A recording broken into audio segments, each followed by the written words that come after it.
టీఎస్ఆర్టీసీకి చెందిన ఓ బస్సు హైదరాబాద్లో చోరీకి గురి కావడం కలకలం రేపుతోంది. భద్రతా సిబ్బంది నిర్లక్ష్యానికి పరాకాష్ఠగా మారిన ఈ ఘటన 23వ తేదీ రాత్రి 11 గంటలకు బస్సును సిబిఎస్ బస్టాప్లో నిలిపి మరుసటి రోజు ఉదయం బస్సును తీసేందుకు వచ్చాడు. అతనికి బస్సు కనిపించకపోవడంతో అఫ్జల్గంజ్ పోలీస్ స్టేషన్లో ఫిర్యాదు చేశాడు. సెక్యూరిటీ సిబ్బంది అప్రమత్తంగా లేకపోవడంతోనే బస్సు చోరీకి గురైందని ప్రాథమికంగా తేల్చిన పోలీసులు సీసీ కెమెరా దృశ్యాలన్నీ పరిశీలించి ఈ బస్సు రాత్రి 1 గంట సమయంలోనే తూప్రాన్ టోల్ గేట్ ను దాటిందని గుర్తించారు. ఆపై ఇది నాందేడ్ వైపు వెళ్లిందని, బస్సు ఎక్కడ ఉందో కనుక్కునేందుకు ప్రత్యేక బృందాలను ఏర్పాటు చేశామని తెలిపారు. దీనిపై మరింత సమాచారం మా రిపోర్టర్ దేవేంద్ర అందిస్తారు. దేవేంద్ర, చెప్పండి.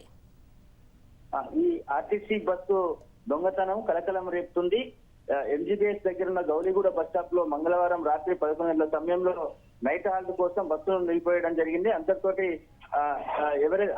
మళ్ళీ తర్వాత అటు వెళ్లి చూసేసరికి లేకపోవడంతో ఆర్టీసీ అధికారులకు ఫిర్యాదు చేశారు. ఇటు పోలీసులకు కూడా ఫిర్యాదు చేయడంతో బస్సును మంగళవారం అర్ధరాత్రి 1 గంట సమయంలోనే హైదరాబాద్ అవుట్స్కట్స్ లోకి తరలించడం జరిగింది. అక్కడి నుంచి ఎటు వెళ్లడం జరిగిందో అంశాలపైన ఇంకా నిగ్గు తేల్చలేకపోతున్నారు. అక్కడి నుంచి బస్సు ఎట్లా మాయమవుతుంది అంటే ఏదో కారు లేదంటే మిగతా విషయాల్లో ఎక్కడైనా పోలీసులు కానీ టోల్ గేట్ దగ్గర కానీ మిగతా ఎక్కడైనా అప్రమత్తమై అడ్డుకునే అవకాశాలు ఉంటాయి. కానీ ఆర్టీసీ బస్సుని తీసుకెళ్లి ఏం చేస్తారన్న కోణంలో ఇప్పటి వరకు పోలీసులు దర్యాప్తు చేస్తున్నారు. గతంలో లారీలను సైతం దొంగతనం చేసి వాటి బాడీని ఎక్కడికక్కడికి పార్ట్స్ చేసి అమ్ముకునే ముఠానే ఈ విధంగా చేసి ఉంటుంది. లేదంటే తాగిన మైకంలో ఎవరైనా బస్సును తీసుకెళ్లి ఉంటారు అనే కోణంలో పోలీసులు దర్యాప్తు చేస్తున్నారు. బస్సుకు లాక్ ఉండకపోవడము, ఆ తర్వాత నైట్ హాల్టింగ్ పెట్టిన సమయంలో సెక్యూరిటీ లేకపోవడం వల్లనే బస్సు దొంగతనం జరిగినట్టుగా పోలీసులు గుర్తించడం జరిగింది.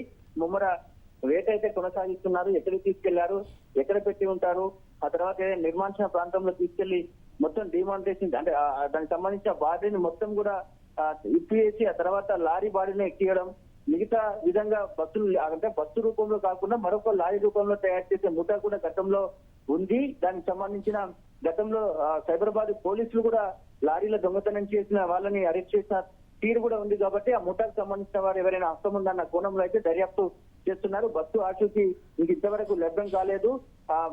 4 టీములుగా విడిపోయి అటు విజిలెన్స్ ఆర్టీసీ విజిలెన్స్ అధికారులు ఇటు పోలీసులు ముమ్మర తనిఖీలు అయితే చేపట్టారు. రైట్ దేవేంద్ర.